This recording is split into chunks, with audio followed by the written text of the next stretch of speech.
వీళ్ళేంటి చేతులెత్తారు? బ్రదర్, మేము చేతులెత్తడం కాదు, నీ ప్లాన్ సక్సెస్ కాకుండా చేతులెత్తేయాలని ఇలా చేశాను. గోవిందా గోవిందా.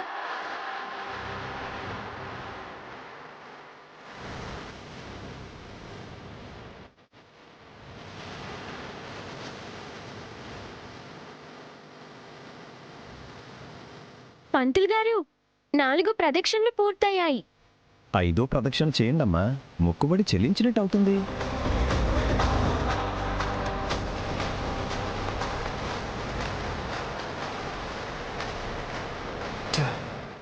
కుండకి రాయి తగలకుండా చేతులు అడ్డంగా ఉన్నాయి. ఎవరి చేతికి తగిలినా అనుమానం వచ్చేస్తుంది. జాగ్రత్తగా గురి చూసి కొట్టాలి.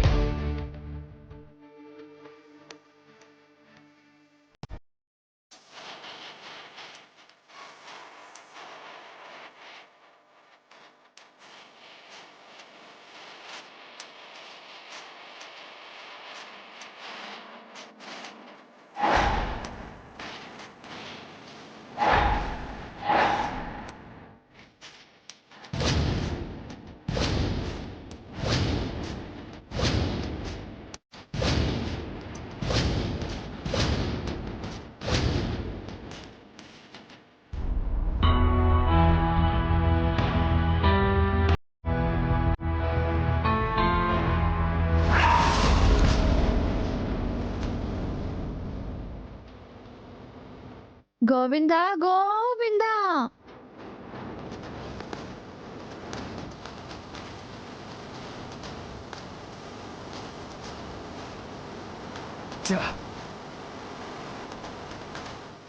గోవింద అంటావేంటి వదినా? మీ అన్నయ్య మిమ్మల్ని ఎంత బాగా చూసుకుంటాడో ఈ అమ్మవారిని కూడా వాళ్ళ అన్నయ్య అంత బాగా చూసుకుంటాడనేసి గోవిందా అని ఆయన్నే తలుస్తున్నాను. అమ్మా, ఆ నైవేద్యం తీసుకొచ్చి అమ్మవారి ముందు పెట్టండి.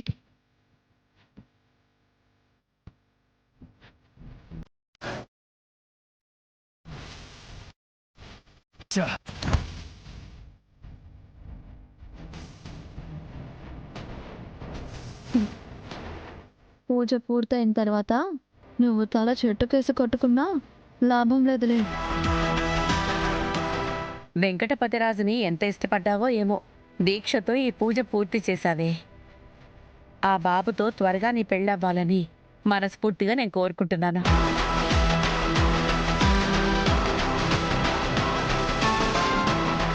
ఆ అమ్మవారు కరుణించింది, కానీ అన్నయ్య కనికరించాలి. పూజ అయితే పూర్తి చేసినందుకు సంతోషంగా ఉంది. అవునక్క, ఎలాంటి విఘ్నాలు లేకుండా ఆ తల్లి ఆ పూజ జరిపించింది. తల్లి కాదు, నా చెల్లి జరిపించింది. శివపార్వతికి అనుమానం వచ్చిందో ఆలోచించిందో కానీ నా ప్రయత్నాన్ని బెడిసి కొట్టింది. పంతులు గారు, అమ్మవారికి నైవేద్యం సమర్పించారు కదా, మరి మేము ఈ వేడి పాలు తాగొచ్చా? ఇందాక నుంచి దీనికి ఈ పాల మీదే ధ్యాస ఉంది. పర్వాలేదమ్మా, ప్రసాదమే కదా, తీసుకుని తాగండి. నైవేద్యం సమర్పించాం కదా, ముందు అమ్మవారికి దండం పెట్టుకోండి.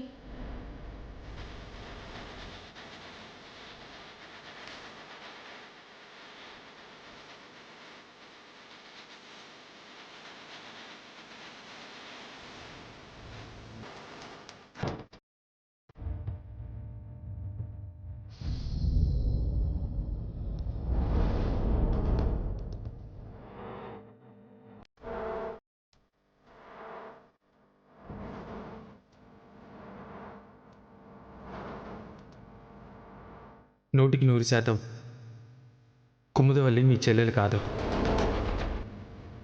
కుముదవల్లి కంటే ముందు పుట్టిన కొడుకుని నేనే. నేను వరదరాజుల రక్తాన్యాన్ని నిరూపించేంత వరకు నేను బయటపడను.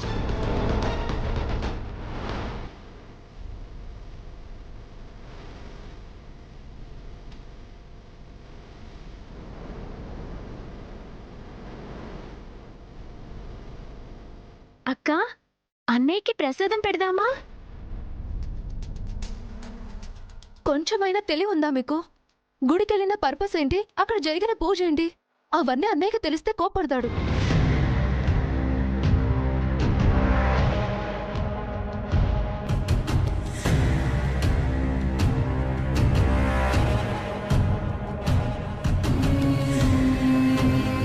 ఏంటి ఆ గుసగుసలు? అదే శ్రీవల్లి అక్క పెళ్లి కావాలని గుడికెళ్ళాం కదా, ఆ విషయం అన్నయ్యతో చెప్పాలా వద్దా అని. ఆడపిల్లకి పెళ్లి కాకుండా ఇంకేమవుతుంది? అంటే మనం పెళ్లి కావాలనుకున్నది వెంకటపతిరాజు గారితో కదా, అదే సమస్య. ఏయ్, మెల్లిగా మాట్లాడండి, అన్నయ్య వింటాడు. వింటే ఏమవుతుంది? ఎలాగో నువ్వు వీపీ రాజునే పెళ్లి చేసుకుంటానని చెప్పావు కదా, అది మీ అన్నయ్యకి అర్థమయ్యేలా చెప్పాలి. ఎలా వదినా? అన్నయ్య ఆవేశం గురించి నీకు తెలుసు కదా, అవసరమా? అవును వదినా, అన్నయ్య ప్రసాదం తినాలనుకున్నాం, నువ్వు దెబ్బలు తినాలనుకోకు. అలాంటిదేం జరగదు. మీ అన్నయ్య ఆవేశం నేను తగ్గిస్తాను కదా. వదినా, చిన్నప్పటి నుండి అన్నయ్యలో పౌరుషం పెరుగుతుంది తప్ప తగ్గట్లేదు. అవునులే, నా మొగుడు బంగారం కాబట్టి ఆ మాత్రం ఆవేశం ఉంటుంది. సరే, నేను ఆయనకి ప్రసాదం ఇచ్చేసి తీపి కబురు చెప్పొస్తాను. జాగ్రత్త వదినా, తేడా వస్తే చేదు జ్ఞాపకంగా మిగిలిపోతుంది.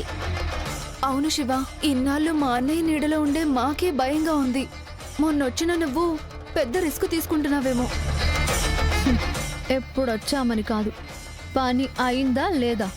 టిష్. ఆల్ ది బెస్ట్ వదినా. నేను పరీక్షలు రాయడానికి వెళ్తున్నానా ఏంటి? ఆల్ ది బెస్ట్ చెప్తున్నారు. ఇలాంటి విషయాలు అన్నయ్యతో మాట్లాడడం నిజంగానే పెద్ద పరీక్ష. అది మీకు, నాకు కాదు.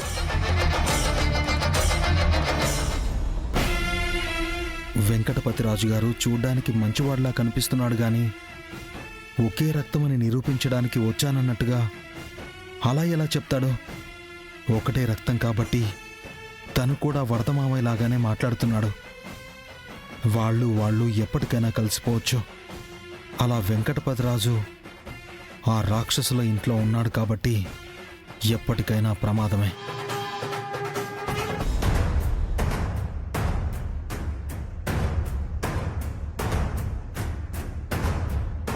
బావా, బావా,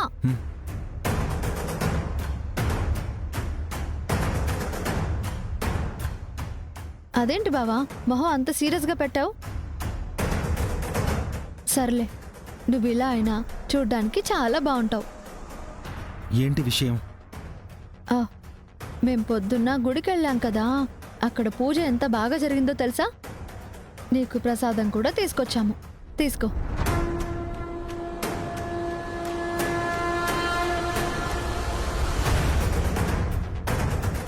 చాలా ధైర్యంగా వెళ్ళింది. అక్కడ ఏం జరుగుతుందో ఏంటో. వదిన ప్రసాదం ఇస్తుంది, అన్నయ్య చెయ్యి చాచి ప్రసాదం తీసుకుంటాడో లేదంటే అదే చెయ్యి చాచి చెంప మీద కొడతాడో అర్థం కావట్లేదు. మీరు నోరు మూసుకోండి. అన్నయ్య కోప్పడకుండా ఉండాలని కోరుకోవాలి. మన కోసం సాయం చేస్తున్న శివ గురించి అలా మాట్లాడకూడదు. తీసుకో బావా.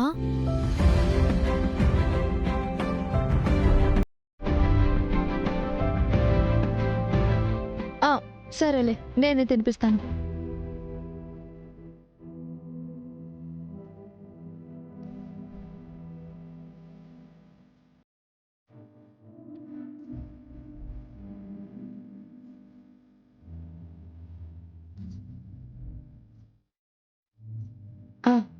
బావా, ఒకటి అడగనా? అడుగు. నువ్వు కోప్పడకూడదు మరి. నువ్వు విసిగిస్తే తప్ప నా కోపం రాదు. అయితే స్ట్రైట్గా చెప్తాను, విను. వెంకటపతి రాజుగారంటే శ్రీవల్లికి అంత ఇష్టం కదా.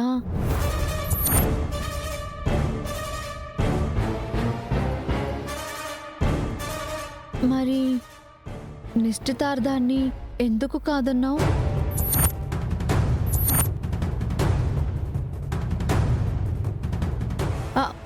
ఏదిగో, నేను ముందే చెప్పాను కోపడకూడదు అని. వామ్మో, వదిన స్ట్రైట్ గా విషయం చెప్పేసింది. వదిన అసలే తెల్లగా ఉంటుంది. దెబ్బ పడిందంటే ఎర్రగా కందిపోతుందేమో. అనవసరంగా శివని రెచ్చగొట్టి పంపించినట్లయింది. ఇప్పుడు అన్నయ్య ఏం చేస్తాడో ఏంటో. ఏమైంది బావా? కారణం ఏంటో చెప్పకపోయినా పర్లేదు. వాళ్ళిద్దరినీ ఒకటి చేయడానికి మాత్రం ఏ అడ్డు లేదు. పైగా ఇద్దరికీ ప్రేమ ఉంది, ఒకరంటే ఒకరికి ఇష్టము ఉంది, ఇద్దరిలో మంచితనం కూడా ఉంది కదా. మరి ఎందుకు వద్దన్నావు? ఎన్నున్నా అదృష్టం లేదు.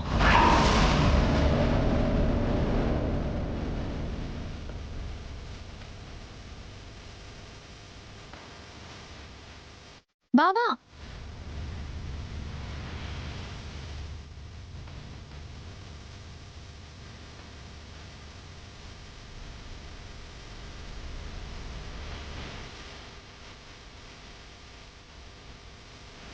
మేం చెప్పాం కదా వదిన అడగద్దని. అడిగినా సరే ఆన్సర్ ఇవ్వాలి కానీ అదృష్టం ఉండాలని వెళ్ళిపోయాడేంటి? ఏదైనా సరే అన్నయ్య మనసు బాధ పెట్టకూడదు. ఆహా, నీ మనసు ఎక్కడ నొచ్చుకుంటుందో అని పెళ్లి కొప్పించాలి అనుకున్నాను. ఎంత తేలిగ్గా చెప్పిందో చూసారా? అన్నయ్య మనసులో ఏముందో తెలీదు. శ్రీవల్లి అక్క మనసులో ఉన్న వెంకటపతి రాజు గారిని తీసేయడము కుదరదు. ఈ రెండిట్లో ఏది ఒక పట్టణ తేలేలా లేదే.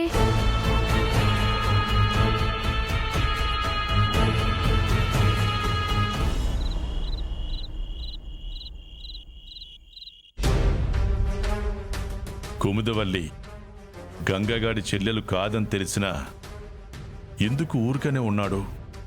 నేను ఎవరికి ద్రోహం చేస్తే ఆ పిల్ల వాళ్ళ అమ్మ సావిత్రిని చేరుకుందో ఆ గంగకి తెలుసుకోవాలని లేదా? మరి వాళ్ళమ్మ కన్నబిడ్డ ఏమైందో అనేసి అడగాలనిపించట్లేదా? ఎందుకు నా చొక్కా పట్టుకుని నిలదీయట్లేదు?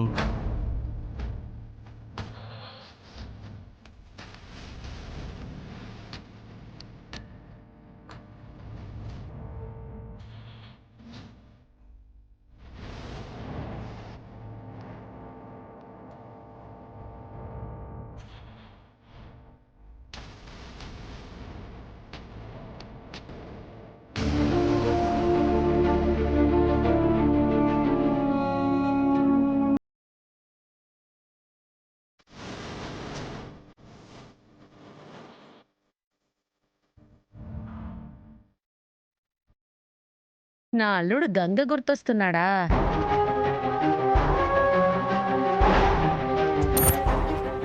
తిరుపతి ఎటకారమా?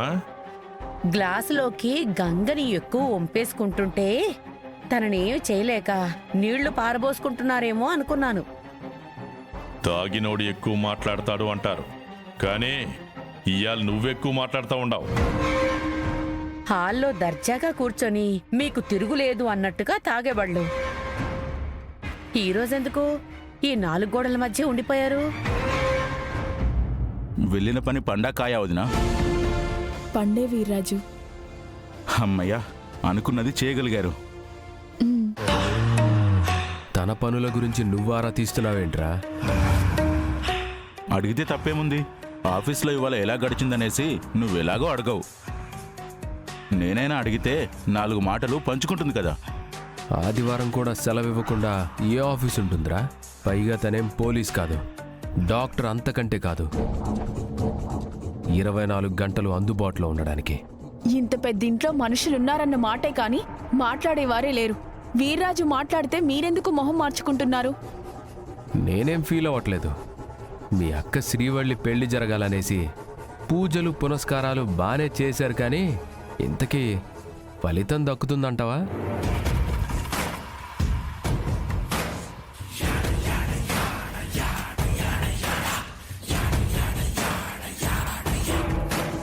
నాకెలా తెలిసిందనేసి ఆశ్చర్యపోనక్కర్లేదు. గుడి దగ్గర దిగబెట్టిందే నేను. 10 నిమిషాల్లో దేవుడి దర్శనం చేసుకొని వేరే పనులు చూసుకుంటున్నావేమో అనేసి వీడడిగాడేమో. కానీ మీ అక్క పెళ్ళే నీకు పెద్ద ఘనకార్యం అనేసి చెప్పలేకపోయావా? అలాగే అనుకో బావా, తప్పేముంది? మా అక్క సంతోషంగా ఉంటే అంతకన్నా కావాల్సింది ఇంకేముంది? ఒకరు ఆనందంగా ఉంటే తట్టుకోలేరు కదా వదినా. రేయ్, భగవంతుణ్ణి నమ్మాలి కానీ బాకీ పడేలాగా పూజలు చేసుకోకూడదు. పోపు డబ్బాలో చిల్లర జమ చేసుకొని గుడికెళ్ళి దేవుణ్ణి సంబరపడేలా చెయ్యాలనుకునే ఇలాంటి అమాయకపు ఇళ్లాళ్ళని ప్రోత్సహిస్తే నీ జేబు కూడా చిల్లు పడుతుంది. జాగ్రత్త. అయినా గుళ్ళో సాష్టాంగపడి పొర్లు దండాలు పెట్టినప్పుడే దాని పెళ్ళవ్వలేదు. ఇక ఇష్టపడినోడిని చేసుకుంటానంటే కష్టపెట్టిన వాళ్ళు బ్రతికున్నంత వరకు వీళ్ళ అక్కకి పెళ్ళి అవ్వదులేరా. నోరు మూసుకుంటావా బావా? ఏయ్, ఏంటే బాగుతున్నావు? ఏమైంది రాబోడా? గంగబాబు బతికుండగా శ్రీవల్లి పెళ్ళవదంటే వదినకి కోపం రాదా? రేయ్, బుద్ధి జ్ఞానం ఉందా లేదా నీకు? ఇంట్లో ఉన్నప్పుడు మా గురించి మాట్లాడు, లేదా నీ పనేదో నువ్వు చూసుకో. అంతేగాని వాళ్ళ ప్రస్తావన నీకెందుకు? నేనేమన్నాను? నిజం చెప్తే ఇలా అంటున్నారు. నీకు తెలిసిన నిజం చెప్పు కానీ ఇలా మనసు గాయపడేలా మాట్లాడకు. ఏయ్, నువ్వేంట్రా మధ్యలో పని పాట లేకుండా వచ్చేసి ఇంట్లో ఆడోళ్ళకి సాయం చేసుకుంటూ ఉంటావు? వాడు సాయం చేస్తాడ్రా, నువ్వు అది కూడా చేయలేవు కదా. శ్రీవల్లి అంటే అంత రోషం వచ్చినప్పుడు వాళ్ళ అన్నకి చెప్పి ఎవడికొకడికి ఇచ్చి కట్టబెట్టమను. మా అక్క చెల్లెళ్ళ పెళ్ళిళ్ళు మీ నెత్తి మీద పడ్డట్టు బరువుగా ఫీల్ అవుతున్నారేంటి మావయ్య? వాళ్ళతో ఎందుకు మాట్లాడతావు? అది మాత్రం రెచ్చగొట్టే మాటలు మాట్లాడుతుంది కదమ్మా.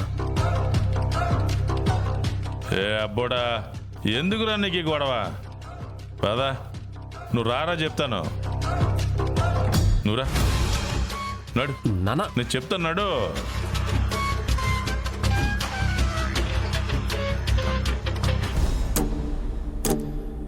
అబ్బోడా, నీకు నిద్ర రాకుంటే ఒక గ్లాస్ ఖాళీ చేయి. అంతేగాని ఈవేళ అప్పుడు గంగగాడి ఊసేద్దు. అయినా నేను ఉన్నదున్నట్టుగా మాట్లాడితే ఫీల్ అవుతారు ఎందుకు? ఇప్పటి వరకు శోధనం చేసి వ్యూహం బాగా ఆలోచించినానప్పుడు ఆ గంగని వాడి చెల్లెళ్ళని రేపొద్దున ఊళ్ళోనే లేకుండా చేసే ఉపాయం ఒకటి పండిన.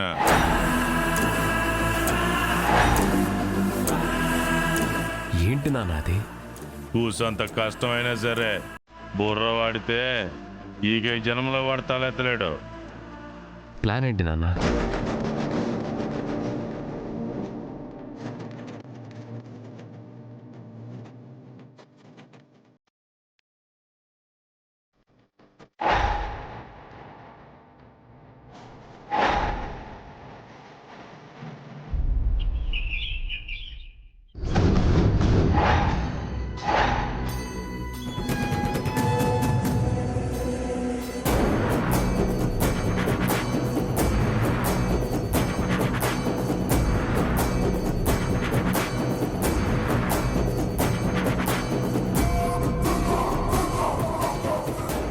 ఏంటి సావిత్రి గారిని రిలీజ్ చేస్తున్నారా?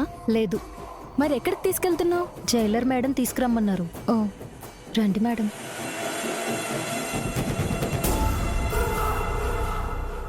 జైలర్ గారు సావిత్రమ్మని ఎందుకు పిలిచారో తెలుసుకోవాలి.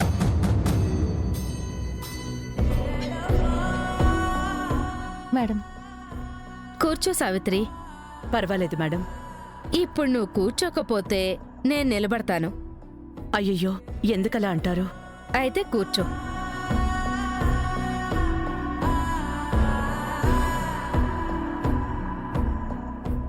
సావిత్రి, నువ్వు ఏ నేరము చేసుండవని నా మనస్సాక్షి కనిపిస్తుంది. ఎందుకంటే ఇన్నేళ్లలో నువ్వు పశ్చాత్తాపడింది నేను చూడలేదు. ఇన్నేళ్లుగా ఇక్కడ డ్యూటీ చేస్తున్న నాకు నీ మాట తీరు, నీ నడవడిక బాగా నచ్చాయి. ఎవర్ని పల్లెత్తి మాట కూడా అనవు. తెలుసో తెలియకో ఖైదీలు పొరపాటు చేస్తే అలా కాదని సరిదిద్దుతావు. ఇంతకు ముందు నువ్వు టీచర్గా పనిచేసేదానివా? లేదు మేడం. మరి జీవితం పట్ల అంత స్పష్టత, నీ మీద నీకు అంత నియంత్రణ ఎలా అబ్బాయి?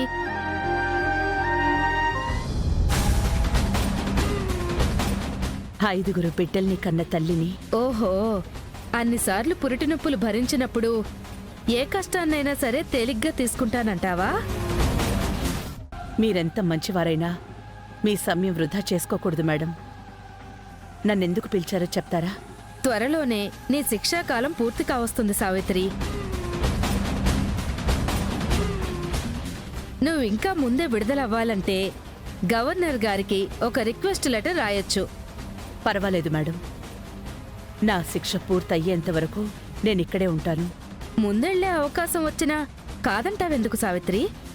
నేను ఒక్కరోజు పెరోల్ మీద విడుదలయ్యాను.